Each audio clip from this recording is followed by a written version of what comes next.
জামাত ইসলামী নাকি ইসলামী দলই না। এটা আমরা শুনতে পাচ্ছি, কথা বলেন ঠিক কিনা?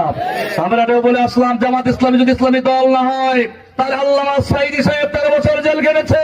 এই দলের জন্য মতিউর রহমান নিজামী ফাঁসির কাস্টে ঝুলেছে, মীর কাসেম আলী সহ মুজাহিদ ভাই সহ অসংখ্য মানুষ ফাঁসির কাস্টে ঝুলেছে। আলেম ওলামা বাংলাদেশে জেল জুলুম কেটেছে। যারা আলেম, যে সমস্ত আলেমরা ওই সময় জেল জুলুম খাটে নাই, ফুরফুরা মধ্যে ঘটেছে, তারা ইসলামী দলের মধ্যে পড়ে না। কথা বলেন ঠিক কিনা?